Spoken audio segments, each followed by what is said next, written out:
So that's what's making people move to Texas in general, not Dallas in particular. If we want to get beyond Texas in general and to Dallas in particular, then we got to look a little further, because there is something unique about DFW. And that's where I want to spend a little bit of time on DFW. We're doing something very smart here, and I'll tell you what it is. I don't know if we did it on purpose, well, we just fell into it, but it has to do with our economic freedom. Okay, so let's look at the population of DFW, the metropolitan area here, from 1900 every decade to 2010. We haven't missed a decade in terms of population growth, but notice that we didn't start really growing until after the 50s. In other words, we didn't start growing until after the peak of the industrial age. We weren't an industrial age city. It was too hot to work in the factories when it's 114 degrees, no air conditioning. So we weren't big during the industrial age like Buffalo and Cleveland and Pittsburgh and Detroit and so on. Okay? We weren't there. Now, this is DFW during the last 30 years, last 20 years, 1990 to present, our population. We haven't missed a year in terms of population growth. On average, over the past 10 years, population has grown by 150,000 a year. Over the past 4 years, an average of 160,000 years. Multiply that out, that means that every 6 years, 1 million people move to DFW. We gain 1 million people. No metropolitan area in America has anywhere near that amount of growth. 1 million people. I'm from Little Rock. Population there is 185,000. It was 165,000 when I was born. Basically didn't have it. But let's just take 160, 185,000. We add up, and that's the capital of Arkansas, the largest city. We add Little Rock every 13 to 14 months here. Here are the 15 largest metropolitan areas in today, and you'll see we're fourth, but at current growth rates of us compared to them, we will be third in about the year 2023. It'll be New York, Los Angeles, DFW. Why Dallas in particular? Why is this happening in DFW? I want to point out 3 factors. The first is the globalization factor. This is the most important. I think it's kind of hard to measure them, but let me talk about this one. The globalization factor. This little circle, the area of it is the size of Dallas-Fort Worth, which is 6.5 million people. This is the area of America, 310 million. This is the area of the world, about 7 billion now. So that's, like a big LP record. You can see we're the little hole, and this is that whatever's in it. There's the whole record, right? It's a good mental image. Now, why do I do that? Because it helps us think about how big or how small we are. Even at the national level, we're only 1/22nd of the entire globe. 21 out of 22 of America's potential customers lives outside our borders. That means if you're going to get ahead in this decade, you need to market outside America's borders to the rest of the globe. So a community like Dallas who might get it and who might decide to, don that mentality would be very successful. Go out, leave Dallas-Fort Worth, go out into the rest of the world, sell your stuff, and bring the money back home. So we can become a very global community. Get out of it. Think globally and act globally. Don't be parochial. Are we doing that? Oh, by the way, and before I answer that question, let me show you the importance of doing that. Well, just in China and India, with a combined population of 2.5 billion, they're 8 times the size of America with 300 million. So China and India are 8 times the size of America in terms of customer base. They're growing this decade 4 times the rate of America. If you average China and India, 8% growth, I'm moving our growth rate down to 2% for this decade. I think we'll be lucky to get 2% growth this decade with bad policies and huge government debt. So you got 8 times as many people over there growing 4 times as fast, and every year spending a larger percentage of their budget on imports, which could be the stuff that they buy from us. That's a formula for getting ahead. Companies who would say, I'm going to start selling to the Indians and the Chinese and the rest of the world, the other 3 billion new capitalists, that's going to be I'm going to hitch my wagon to their growth, which is strong, and there's many of them, not America's growth, which is relatively weak and fewer people. That's a formula for getting ahead. So let's look at some companies who are doing this. I'm going to start with blue being here, domestic sales. These are all going to be DFW-based companies for a while. Their headquarters are here. and Texas Instruments is the first one. So navy blue here is domestic sales of Texas Instruments. Green is going to be foreign sales. You've seen Texas Instruments domestic going down, foreign sales going up. In the most recent 10K annual report, that's up to 89.5%. 90% of their sales come from abroad, from our local community. ExxonMobil, same story, 76% coming from abroad. Kimberly-Clark, household products, up from 40% to 48% foreign sales. That's just in one decade. They've increased their share of foreign sales that much. Fluor, up from 38 to 49% in one decade. Ensco, from 45 to 79% one decade. Celanese, same thing, chemicals, 75% foreign sales. All headquartered in Dallas. Commercial metals, way up to 41% from 14%. American Airlines quietly increased their share from 29 to 40.5% over this decade. Alliance Data Systems, before they got purchased, we can't look at their data separately anymore, was up to 40%. And then GameStop had no foreign customers in 2004, 0. The most recent 10K will put this up to 30% revenue coming from abroad. Blockbuster, which will reformulate, is doing so was already getting more foreign sales. Every time somebody would download a movie in a foreign country, the signal would go that way and the money would come to our banks. So that's us. Now this company, Microsoft, is not headquartered here, but we're the second largest campus outside of Redmond, Washington, and we're 40.5%. They're 40.5% foreign sales. IBM, similar story, big operation here. So if it's happening for them, it's happening for them here. Yum Brands has one of their divisions here, Yum Restaurants International. Yum Brands is something I like to think about because they've increased their foreign sales from 24 to 64% in one decade. But the story of Yum is a story we can all kind of follow what to do. They sell their Kentucky Fried Chicken, their Pizza Hut, their Long John Silver, and all this. They sell this in all the BRIC countries, Brazil, Russia, India, and China. And they expect to have, what you see, it says here, they expect to have more restaurants and profits in China than in the United States. They opened up Taco Bell in India recently, and 2,000 people stood in line to get a taco. They plan to open up 1,000 outlets in India by 2015, trying to catch up with the 2,800 that they have in China already. Marketing to the Chinese and the Indians, so many people. So that's one of the main reasons why Dallas. We have hitched our growth wagon, to their growth. Our experience should look more like that of China and India in terms of growth than the rest of the United States, and that's what you want. The second reason, though, is the adaptability. No economic driver lasts forever. I don't care if it's cattle, or if it's land, or if it's oil, or if it's manufacturing.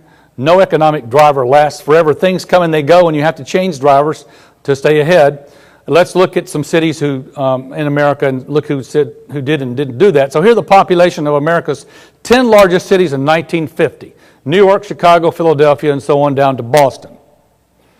But 1950 was a watershed for most of these cities. The population peaked then, and the ones in red now all have had declining population over that period. Look at Detroit. 1,850,000 people lived in Detroit in 1950. Today, only 714,000 people live there. That's a 62% loss of population. Detroit's a shining example of how not to try to run a city, what to do. But many of these cities have lost population. In fact, I want to throw Buffalo in there and Cleveland in there and show you their rank amongst American cities. So, for example, the gold line there, Cleveland, says that in 1830 or 40 or 50, whatever that is there, I think it's about 1840, Cleveland was the 68th largest city in America, but rose over the subsequent half century to being the 4th largest city in America. And Buffalo rose to be number 6 or 8, I can't see what that is, but they were up there at the top with more millionaires living in Buffalo than any other city in America. So that's the rise of these cities. What's unique about all these cities? They're all industrial cities. They were built in the industrial age. But what happened after 1950 is that they all went into decline, And Detroit will keep on coming down probably, has been happening. And these have gone back down to being nothing because they kept trying to ride the same driver, manufacturing, and they rode it into the ground because America moved on and people went to do other things, the service sector in particular. Dallas has risen up. At one time the 7th largest city, but now 9th. Why aren't we still up there? Because we're not really a city so much as we're all a metropolitan area, and people, we're the largest metropolitan area, size-wise, and so people just feel comfortable living in any place around here. And our metropolitan area, Dallas, by the way, has added 184%. And what are we doing? We have, like I said, we didn't really get into the manufacturing age so much, but we are very squarely in the services age. There are 22 areas in which America trades services. We have surpluses. We being America has surpluses, 18 of them. You hear a lot about how bad America's manufacturing industry is performing on exports plus imports, and we have manufacturing deficits, manufacturing trade, but we don't in services. If I update this is down to 3. There are only 3 areas. Freight and support services moves up here, and there are only 3 areas where we have a deficit, but we have surpluses in many services such as industrial engineering. What does that mean? Well, our high-tech engineers, China says they want to be the world's leading industrial nation. Well, you won't get that way without knowing how to do that with the technology that Americans have. And so we'll go over there and we'll set your plants up, we'll fix it, we'll make it run, we'll keep it also repaired and maintained, and so that's what we're selling. Same thing, and for example, in industrial engineering, we're going across the globe and showing them how to pull oil out of the ground with 3D seismic. Really high tech there. Education, where every time I teach a foreign student, that's import dollars coming into America. A lot more students come here to learn than Americans go there to learn. Big surpluses in film, TV, sports, arts, legal services, architecture. Mary is up here. Architecture, same thing. We're designing the world's buildings in Dubai. Some of the buildings that were part of the Olympics were the American designers. So we're out there operating, leasing planes, leasing property, leasing cars, and the rest of the world running those operations. Management consulting.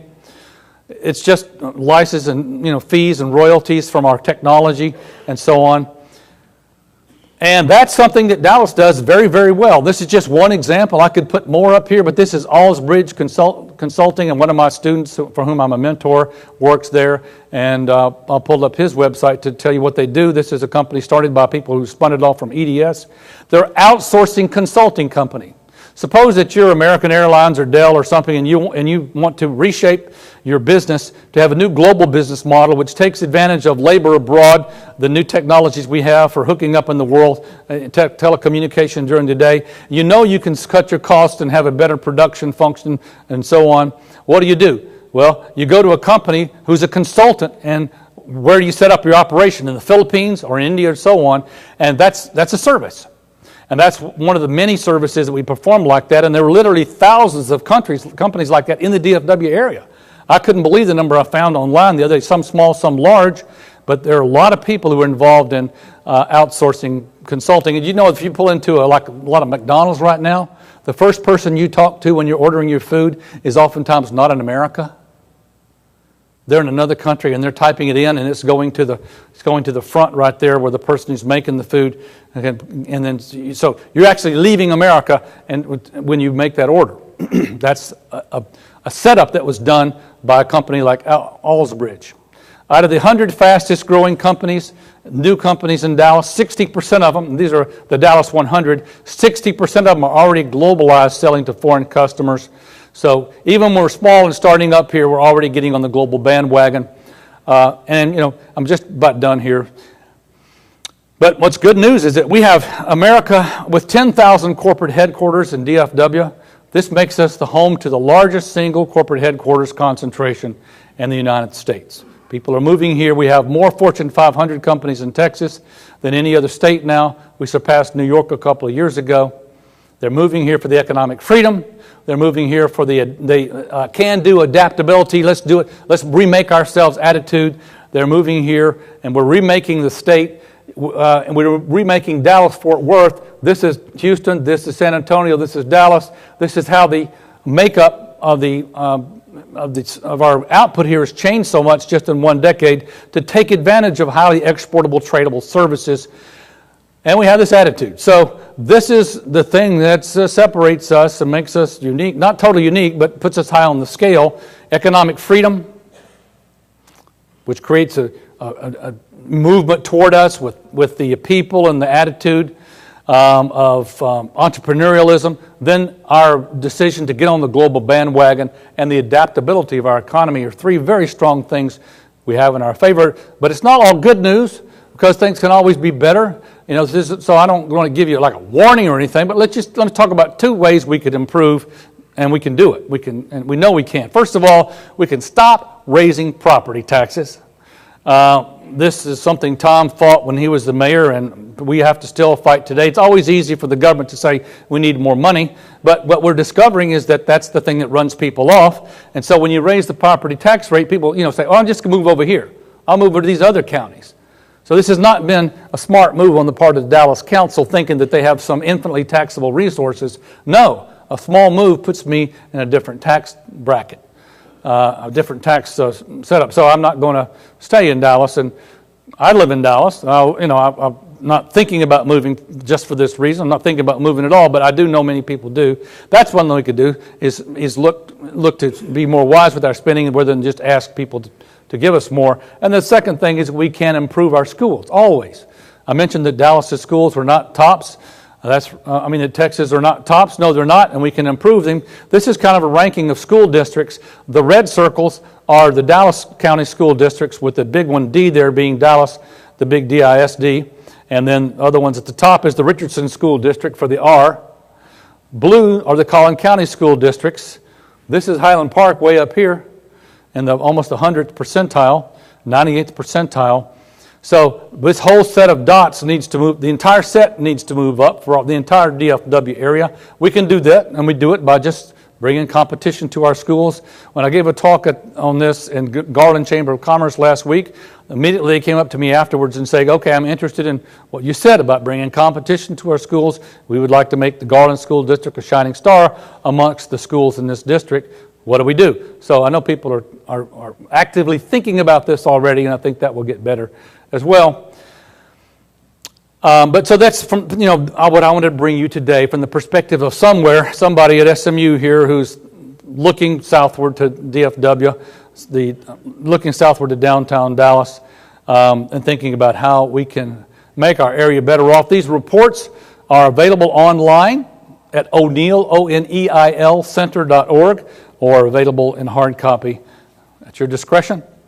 Please feel free to call me or write me, or go visit my website for any further kind of help you might need. Thank you very much.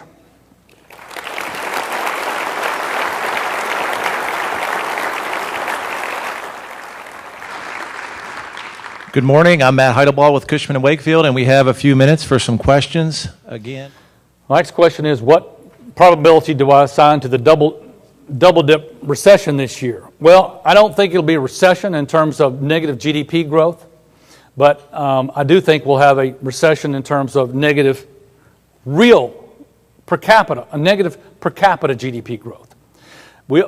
People have gotten into the habit of measuring recession by whether or not the economy's overall total gross domestic product is falling, yes, or rising, no, recession. But over time, an economy ought to be expanding at least at the rate of population growth, because there's more population, more workers, and so on. They ought to be producing more. So if you divide GDP by the number of people, you have per capita GDP. I do not think that GDP growth, the numerator, will keep up with population growth, and that number has been continued to be negative right now, even through this. We've gone from recession to slump. And even during slump, we've had negative GDP growth. I think unless and until we get some huge changes in government policy, we're going to continue down this path. America is experiencing it's already had its first lost decade. It's experiencing its second lost decade, like Japan now. And we are following exactly the same policies Japan followed, which are expansionary, big government spending, Keynesian fiscal policy, and we're following exactly the same monetary policies Japan followed. Keep interest rates really, really low. So it's like government spending and government printing money to try to work our way out of recession. That has never worked. It didn't work in the Great Depression. It didn't work in Japan. It's not working now. The only thing that works is creating policies which provide Americans incentives to engage in economic activities. GDP is a sum total of the collection of all of our economic activities, our activities of an economic nature. What are those? Get up in the morning, go to school, and get educated in a subject that's valuable to the society. Get a job, work hard on the job, learn, be more productive, learn how to be more productive. Save your money, invest in new businesses and fund those. Start a business, hire people, invent, innovate, engage in productive risk-taking, take a risk on some venture capital. All those things added together make the economy grow. And when government puts in place policies which stimulate those incentives, like Reagan did in the 80s when he cut taxes, we have this burst of growth. So when government becomes smaller and lets us do our thing and says, look, you guys make it happen anyway, not us, then the economy grows. That's exactly the opposite of the kind of policies that are in place right now. And until we get that change of policy mindset, we're not going anywhere. Okay, we want to be respectful of everybody's time. I have a couple housekeeping items after this, but first I want to thank Dr. Cox and thank our sponsors. Thank you.